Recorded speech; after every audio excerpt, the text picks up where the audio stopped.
Deep in the haunting shadows of Siddha Gufa, where whispers echo warnings and unseen eyes seem to watch, lies a curse older than time itself. When Arun and his friends step beyond the forbidden boundaries of Nepal's largest cave, they awaken a vengeful force that does not forgive. What begins as an adventure soon turns into a descent into darkness, where light falters, screams, linger, and not everyone emerges unscathed. In the misty hills of Bandipur, Nepal, an ancient legend lurked in whispered conversations in dark corners of the night. It was said that Siddha Gufa, a vast echoing cave revered for its beauty, harbored not just stalactites and bats, but also something far darker, an entity that fed on fear. The story begins with Arun, a 25-year-old Kathmandu native who traveled to Bandipur with his friends for an adventure. They had heard that Siddha Gufa was the largest cave in Nepal, stretching miles underground with chambers so vast they seemed like cathedrals carved by nature. For Arun, this was no ordinary trip.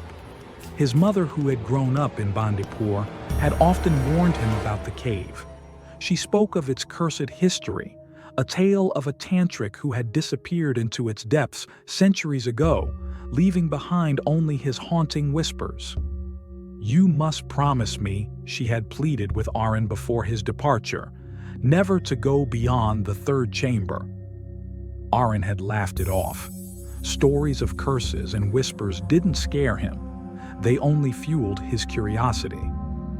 The group of 6 set out for the cave one crisp morning, armed with flashlights and a local guide, Bim. The cave's entrance loomed before them like the maw of a great beast, swallowing sunlight whole. As they descended, the air grew cold and damp, the walls glistening with moisture. Stalactites hung like fangs from the ceiling, and the echo of dripping water was their only companion. The first chamber was breathtaking, a cavernous space filled with natural sculptures that resembled gods and demons. Bim regaled them with stories of how villagers once used the cave for rituals, leaving offerings to appease unseen forces. The group laughed nervously, the flickering light of their torches casting eerie shadows. By the time they reached the third chamber, tension had replaced their initial excitement. Arun, driven by a mix of bravado and curiosity, urged the group to venture further despite Bim's warnings. "No one goes beyond this point," Bim said firmly. "The air is not good, and the path is treacherous." "Come on, Bim," Arun teased. "Aren't you curious to see what lies ahead?" Reluctantly, Bim agreed to guide them deeper, but he muttered prayers under his breath as they pressed on.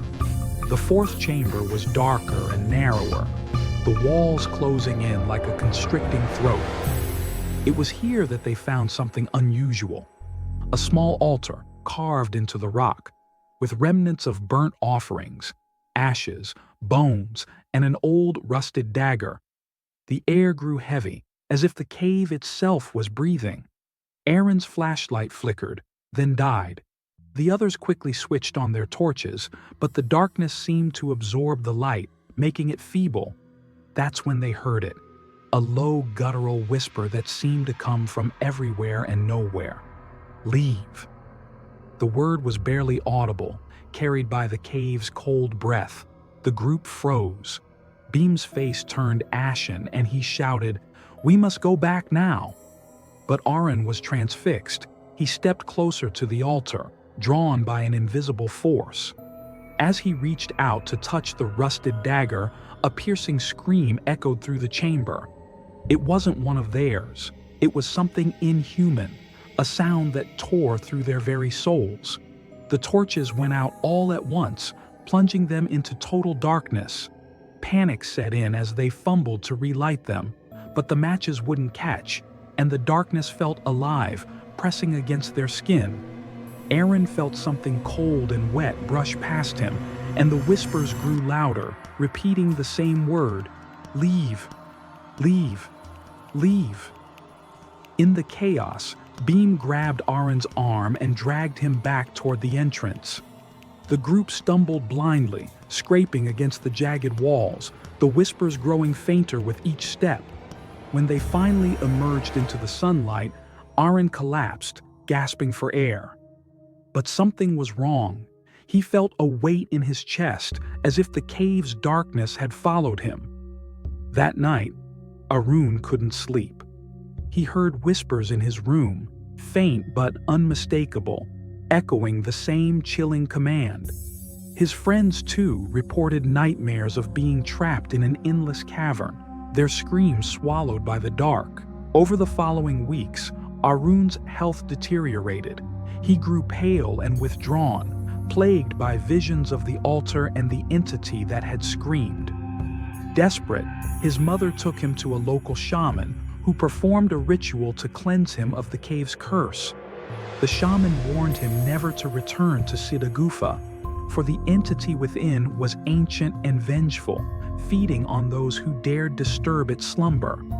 Arun survived, but he was never the same. He moved to the countryside, far from caves and shadows, where the whispers couldn't reach him. Yet on certain nights, when the wind howled and the air grew still, he swore he could hear it, a faint, guttural voice calling his name.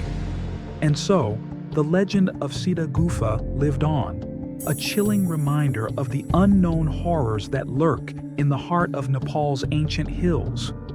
For those who dared to venture beyond the third chamber, the question wasn't if they would return, but how much of their soul would be left behind.